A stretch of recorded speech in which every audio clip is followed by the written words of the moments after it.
Oke guys, welcome back to Cryptonesia bersama gue Toshi, di mana kita akan membahas segala sesuatu yang berhubungan dengan cryptocurrency dan blockchain.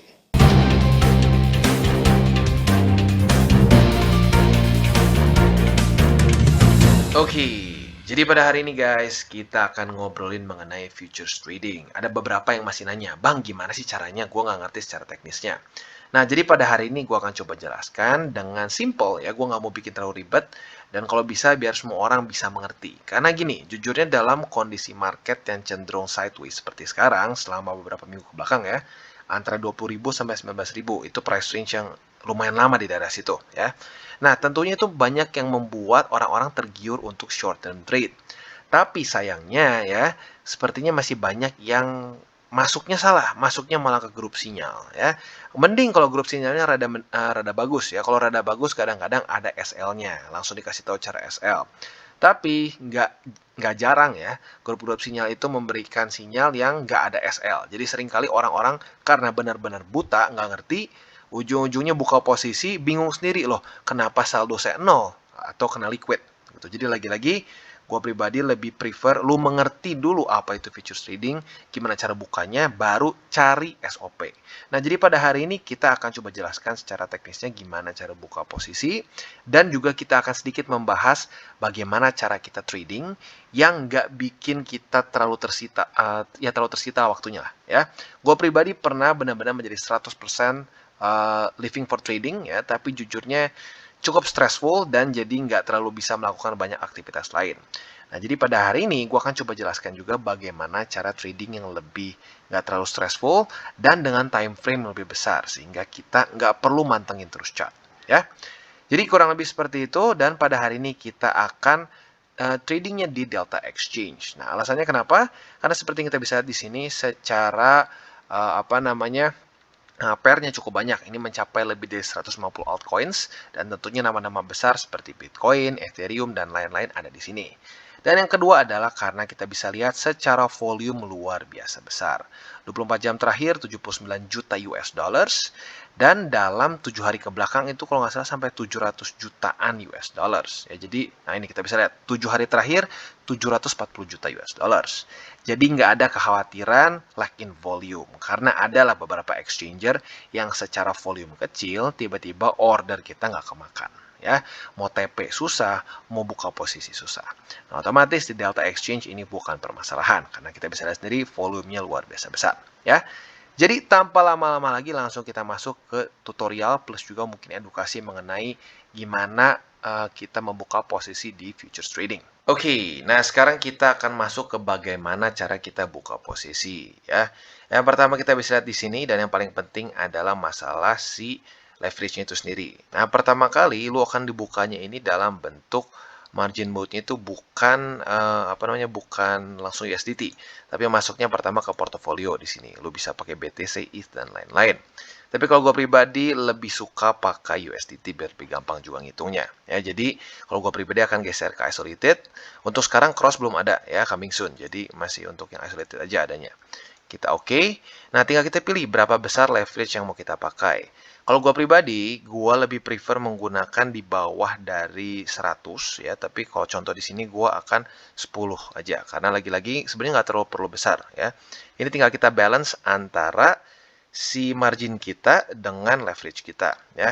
Di sini gua akan pakai 10x, dan untuk si marginnya kita akan menggunakan 10% juga. Jadi kita siap meresikokan 10% dari available margin, alias available margin kita adalah $100 ya. Jadi kita bisa di sini 10% kita 10x, berarti kita kesannya margin $8 ya, sisanya $2 itu sepertinya buat fee mereka ya.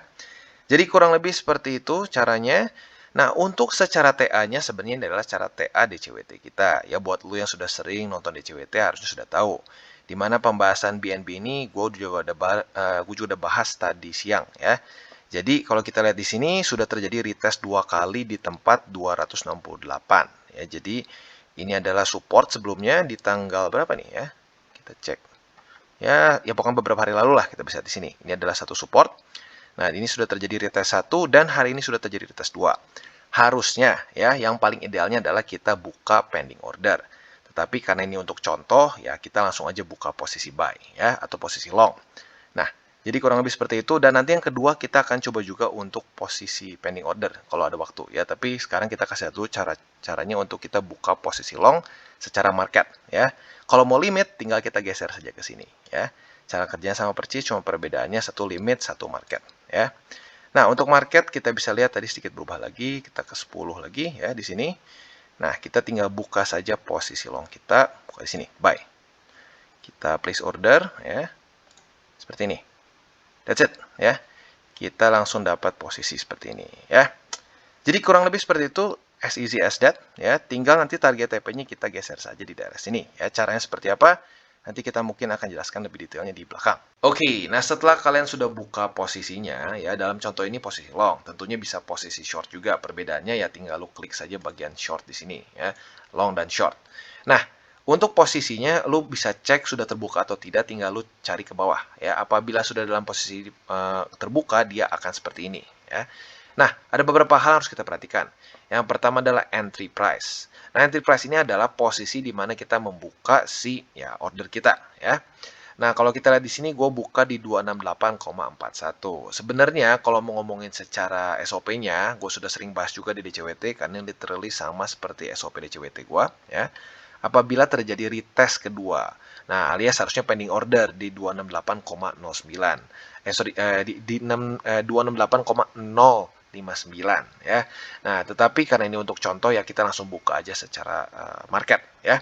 Nah, selanjutnya adalah target TP. Nah, target TP kita bisa lihat di sini di 275,59. Jadi sama seperti pembahasan DCWT kita lah, seperti biasa di sini ya. Kita buka posisi long di sini, target TP di 276,1. Nah, jadi setelah itu, sedikit berubah. Ini futures, soalnya kalau futures market harganya sedikit beda. Jadi kalau target TP yang di Delta Exchange ini di 275,59 ya. Nah, sebelum kita masuk ke target TP-nya gimana cara ngubahnya, kita akan bahas dulu mengenai liquidation price. Nah, liquidation price ini adalah harga di mana si posisi kontrak futures kita ini terlikuidasi. Ya, kalau sampai kena di 242,9, ini akan otomatis ketutup. Ya, seperti itu. Jadi kalau lu sering dengar nih di online orang bilang, aduh kena liquid, aduh kena margin call. Nah, ini dia kena harga ini. Ya, jadi ya usahakan jangan sampai kena. Nah, kalau gue pribadi akan cut loss apabila besok ya, besok jam 7 pagi dia daily close-nya di bawah dari 268,41 bukan di 268,059 ya. Kalau terjadi di bawah situ, maka gue akan cut loss ya.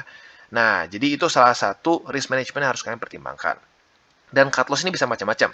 Kalau gua tipe orang cut loss sesuai dengan support dan resisten. Kalau sampai jebol si support dan resistennya ya gua cut loss. Tapi ada juga orang yang misalkan, oh gua lebih suka gini bang, cut lossnya itu dengan minus persentase margin gitu. Misalkan kalau gua minus 10% atau minus 5% baru gua cut loss. Nah, itu boleh juga. Nah, itu bisa lu atur di sini. Lu geser ke kanan, ada TP dan SL.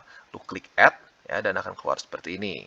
Nah, jadi misalkan kita di sini si take profitnya di 275 tadi ya, sebenarnya 275,59. Tapi biar ya untuk contoh dan lebih konservatif ya, 275 aja ya. Kita klik di sini. Nah, kalau kita bisa ini langsung keluar juga expected profit. Jadi enak nih, di sini lu bisa langsung tahu kalau lu TP di mana akan dapat profit berapa ya. Lagi-lagi ini tergantung dengan margin lu. Kalau margin lu lebih besar, ya otomatis ya profit juga lebih besar ya, dan leverage lu makin gede juga otomatis bisa lebih besar. Tapi vice versa, jangan lupa kalau semakin besar leverage-nya, semakin besar marginnya, maka semakin besar juga resiko lu ya. Untuk stop loss gue pribadi karena bukan penganut minus margin berapa, jadi gue akan kosongkan saja. Jadi buat lu yang ngerasa lu pengen pakai cut loss-nya sesuai margin, ya boleh tinggal klik aja trigger price-nya di berapa ya. Kalau gue pribadi karena struktur jadi gue skip. Oke, jadi kurang lebih seperti itu ya, tinggal kita tunggu sampai nanti besok atau beberapa hari ke depan apakah kena target TP atau tidak ya. Nah, sekarang dalam kondisi profit sekitar 0,39%. Ya otomatis jangan terlalu di-stressin lah. Kita tunggu aja sampai nanti kena harga TP-nya atau enggak ya. Sekali lagi ini bentuknya lebih ke contoh ya. Otomatis margin dan leverage bisa kalian tentukan sendiri mau seperti apa ya. Tapi intinya ini cara untuk buka posisi futures di Delta Exchange. Ya, lagi-lagi simple Dan yang gue suka ya, nggak semua exchanger ngasih ini ya, yaitu dia apa namanya si TP-nya bisa jelas, kita langsung dapat berapa profitnya kalau kita TP di situ dan lain-lain ya. Dan kalau kita mau nutup posisinya gimana bang? Misalkan kita salah buka posisi atau ngerasa kayak, ah udahlah, gue cukup profitnya segini sebelum kena TP. Lu tinggal close all position saja ya, as easy as that. Dan seperti biasa gue ingatkan ya, jangan terlalu over leverage. Pastikan antara margin dengan leverage lu ditentukan dengan baik. Ya lu tinggal ini sendirilah. Ada yang bilang, bang, gue si leverage-nya tinggi tapi marginnya kecil, boleh nggak? Ya terserah lu lah. Ya intinya apa? Jaga resiko. Jangan sampai pakai uang panas dan jangan sampai kesannya harga likuidasi yang terlalu dekat. Ya, kalau gue pribadi ngerasa 10% ya di berarti berapa nih harga likuidasi itu?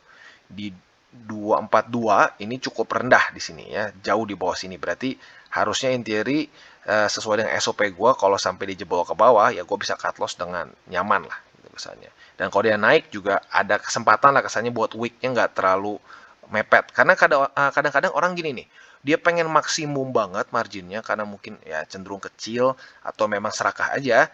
Jadi harga liquidnya terlalu dekat. Nah, kalau harga liquidnya terlalu dekat, ya misalkan cuma 1%, 2%, sering kali kena stop loss hunter. Atau ya liquid hunter juga bisa dibilang ya. Jadi lagi-lagi ekstra hati-hati, pastikan harga likuidasi jangan terlalu dekat sama posisi buka lo atau si entry price. Karena kalau itu terjadi, sering kali lo kena SL sebelum ya kesannya prematur lah gitu. Jadi ya makanya perhatikan baik-baik sebelum lo buka posisi. Oke, nah selanjutnya untuk limit. Ini basically cara kerjanya sama persis. Cuma perbedaannya apa? Untuk harganya atau trigger awalnya entry price-nya lu bisa atur dulu di berapa ya. Kalau gua seringnya sebutnya ini pending order ya. Kebiasaan ngomong zaman forex ya. Nah, intinya apa? Intinya lu tinggal bisa taruh mau di harga berapa lu buka si ordernya. Jadi lu nggak perlu tungguin kesannya kan, gue sering bilang tuh di DCWT, lu nggak perlu seharian nungguin di depan chart untuk buka posisinya karena ada limit buy atau pending order. Misalkan lu mau buka di sini ya 268,059 gitu ya, mau buka di situ. Ya lu tinggal buka aja di sini 268,59 gitu. Lu ubah di sini ke 59 gitu. Nah, udah that's it. Lu tinggal masukin sama persis kayak tadi, misalkan lu mau marginnya 10%, lalu leverage mau berapa? Mau 100, mau 10 tergantung lu. Sisanya tinggal lu buy. Literally sama persis seperti tadi, cuma perbedaannya triggernya atau si market buy-nya itu di daerah yang lu mau dan lu nggak perlu tungguin ya. Jadi kurang lebih seperti itu ya, dan untuk setelah itu kalau lu sudah buka posisi longnya dengan si limit, perbedaannya kalau belum kena ya otomatis lu nggak bisa oprek-oprek dulu. Kalau udah kena lu bisa tinggal ubah TP-nya mau di mana, SL-nya mau di mana ya. Oke, dan sekarang kita balik lagi ke posisi futures kita kemarin. Nah, jadi sesuai dengan SOP kita, kemarin buka di 268,41. Sebenarnya kalau ngikutin SOP banget sih pending order. Tapi karena video kemarin adalah contoh untuk buka posisi long atau lebih tepatnya posisi futures secara market, jadi kita langsung buka aja di 268,41 alias harga running kemarin ya. Dan sekarang kita bisa lihat kondisinya dalam kondisi profit sebesar 3,92%. Not bad ya. Nah, tetapi pada hari ini gue sedikit putuskan untuk kayaknya TP aja sebelum kena target utama kita di 275. Seperti kita tahu, target 275 ini adalah target dari resisten yang sebelumnya di tanggal 17 dan 18 Oktober kemarin. Tetapi kalau kita lihat di 4 hourly chart di sini ya, kita bisa lihat bahwa kemarin subuh dia reject 2 kali oleh MA20. Ya, maka dari itu gue putuskan lebih baik kita TP aja. Ya, nah cara TP-nya seperti apa? Sangat gampang sekali. Tinggal kalian ke sini. Kalau kalian punya beberapa posisi, bisa kalian close all position. Tapi kalau kalian mungkin punya hanya satu saja, ya klik di sini bisa, atau lu bisa pilih satu persatu. Ya, jadi kurang lebih seperti itu dan kita akan close all position. Nah, kita konfirmasi dan akan seperti ini ya. Kita berarti profit sebesar berapa tuh tadi? Ya 3%-an nyaris 4 ya. Nah, jadi kurang lebih seperti itu, as easy as that. Dan kalau kita mau bahas mengenai SOP kita bisa dibilang quite straightforward juga ya. Jadi untuk long dan short di dalam market, gue pribadi lebih prefer untuk menggunakan daily ya. Tapi gua akan kadang-kadang melihat ke 4 hourly chart juga untuk melihat apakah di time frame lebih kecil dia ke reject atau enggak. Dan itu salah satu alasan kenapa gue putuskan tadi untuk TP dulu aja, karena kemarin ya sudah ke reject 2 kali di MA20. Ya, jadi lagi-lagi kalau gue ditanya nih time frame yang gue suka pakai yang mana? Kalau gue pribadi, gue lebih suka menggunakan daily dan 4 hourly chart ya. Nah, jadi kita akan coba sekarang jelaskan lebih detail lagi bagaimana cara kita SOP untuk buka posisi long maupun short di dalam market yang seperti sekarang. Oke, nah sekarang kita akan masuk ke bagian SOP ya. Jadi ini adalah spesifiknya SOP trading futures gua. Ya, kalau untuk spot sedikit berbeda, tapi overall secara indikatornya sama lah ya. Tapi lagi-lagi karena fokus kita ke futures trading, kita akan bahas spesifiknya untuk yang futures trading. Nah, jadi kalau gua pribadi, kunci utama dari futures trading adalah kita melihat terjadinya konfirmasi. Apa itu konfirmasi? Konfirmasi adalah saat satu aset dia meretest 2 kali support atau resisten. Kalau dia retest 2 kali, itu gua akan masukkan ke dalam konfirmasi dan kita bisa pertimbangkan untuk buka posisi long. Ya. Nah, jadi gimana caranya? Secara visual seperti apa? Secara visualnya very easy. Ya. Kita ambil contoh di sini XRP. Kita bisa lihat pada tanggal 20 Oktober kemarin, dia mendapatkan wick lebih rendah daripada MA200. Artinya yang terjadi apa? Dia retest MA200 sebagai support. Nah, ini bisa dianggap menjadi retest yang berhasil apabila XRP daily close-nya di atas dari MA200. Dan kalau kita lihat contoh di sini pada tanggal 20, dia berhasil daily close di atas dari MA200. Artinya ini masuk ke dalam kategori retest pertama. Nah, udahnya kita tunggu besoknya ya. Besoknya kita lihat apakah dia akan retest lagi atau tidak. Kalau dia retest yang kedua kali, itu masuknya ke dalam konfirmasi. Jadi as easy as that sebenarnya ya. Nah, mungkin ada beberapa dari kalian berpikir, wah bang, kalau gue harus tungguin nanti gue nggak bisa tidur dong. Atau aduh nanti gue nggak bisa kerja dong. Nah, the beauty of my system gitu ya, at least ya. Ya menurut gue the beauty-nya adalah kita nggak perlu tungguin. Loh, kenapa nggak perlu tungguin? Kita bisa pending order ya. Kalau sesuai dengan pembahasan di video gue kemarin sebelumnya, ini gue sudah spesifik bahas ada namanya limit buy ya. Nah, limit buy ini tentunya nggak hanya long aja ya, kita bisa posisi short juga. Kita ambil contoh di sini ya. Di sini kan ada market, ada limit. Nah, kalau kita geser ke limit di sini, kita bisa tentukan mau di harga berapa trigger posisi long atau short kita. Ya, jadi andaikan nih sudah terjadi retest pertama, contoh nih, anggap kita balik ke masa lalu tanggal 20 Oktober. Kita lihat sudah terjadi retest pertama, besoknya dia berhasil bertahan di atas. Ya sudah, tinggal kita pasang saja pending order posisi long di MA200. Kalau kena, ya sudah, berarti artinya langsung dapat posisi long, karena itu juga sudah terjadi retest kedua alias konfirmasi, maka akan langsung terbuka posisi long. Nah, kalau kita lihat di sini, sesuai dengan SOP kita, buat lu yang ngikutin DCWT kemarin juga, harusnya sudah dalam keadaan profit di posisi sekarang, ya, sekitar berapa persenan nih, ya. Tadi pagi gue udah bahas sih sebenarnya, ya. Kalau kita cek di sini, dia profit sebesar, waduh sebentar, sedikit ngajak ribut ya. Oke, 4,78%. Ya. Nah, setelah di sini, bisa sedikit berbeda-beda setiap orang. Ya. Kalau gue pribadi akan langsung lihat ke time frame yang bisa dibilang partnernya. Ya, jadi setiap kali kita punya preference nih, misalkan kalau gue pribadi kan di daily, kita harus ada satu time frame yang lebih kecil. Lu bisa pilih 4 hourly, bisa pilih 6 hourly, ya, atau ya ada lebih yang mungkin sedikit lebih unik, bisa ada yang 3 dan seterusnya. Tapi kalau gue pribadi menggunakan 4 hourly, ya. Kita cek di 4 hourly, apakah ada resisten yang menghadang atau tidak. Nah, kalau kita lihat di sini sebagai contoh di XRP, ternyata tidak, ya, MA20-nya tembus-tembus aja. Artinya, ini layak untuk dipertahankan posisinya. Berbeda dengan kondisi tadi BNB, ya. Untuk BNB, sesuai dengan pembahasan tadi di depan, kenapa gua tutup posisi long kita? Karena kita bisa lihat di sini terjadi rejection oleh MA20 sebanyak 2 kali, bukan cuma sekali, tapi 2 kali. Maka dari itu kita bisa memutuskan untuk TP aja. Ya, jadi lagi-lagi ini mungkin salah satu bagian dari SOP gue yang nggak terlalu sering gue bahas di DCWT. Karena kalau setiap kali gue bahas ke 4 hourly, mungkin akan kepanjangan. Ya. Jadi kurang lebih seperti itu cara penggunaannya, dan ini literally bisa dipakai di berbagai macam pair. Ya, karena cara kerjanya the same. Dan bisa dibilang ini memperbesar probability kita untuk profit, ya. Nah, tetapi jangan sampai salah berpikir bahwa, oh, kalau udah retest 2 kali atau konfirmasi pasti mantap gitu, pasti profit. Nggak juga ya. Saat terjadi konfirmasi ini, lagi-lagi tujuannya adalah untuk memperbesar probabilitas kita untuk profit, bukan membuat jadi pasti profit, ya. Karena lagi-lagi yang terpenting dari trading adalah manajemen resiko. Dan selain itu juga cut loss. Nah, cut loss ini bisa dibilang sedikit lebih bervariasi. Setiap orang bisa berbeda-beda, ya. Untuk posisi buka posisi cenderung sama lah, mirip-mirip setiap orang, ya. Triggernya gitu-gitu aja. Tapi kalau untuk cut loss, ya banyak argumen. Setiap orang berbeda-beda. Kalau gue pribadi, gue lebih suka menggunakan struktur, atau lebih tepatnya support resisten. Ya, andaikan dia jebol support atau jebol resisten, gue pribadi akan lebih prefer untuk cut loss.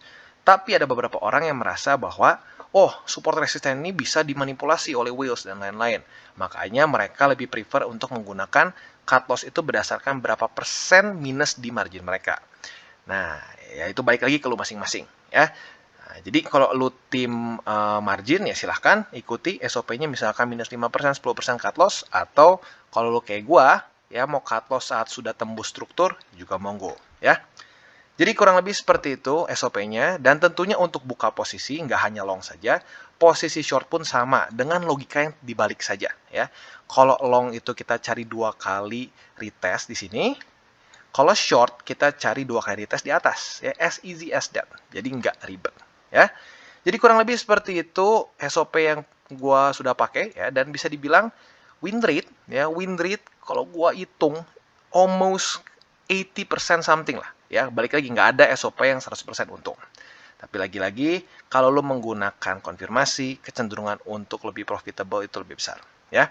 Jadi kurang lebih seperti itu. Dan kalau buat kalian yang mungkin masih, aduh bang, gua masih belum kebayang nih, ada nggak contoh, ya?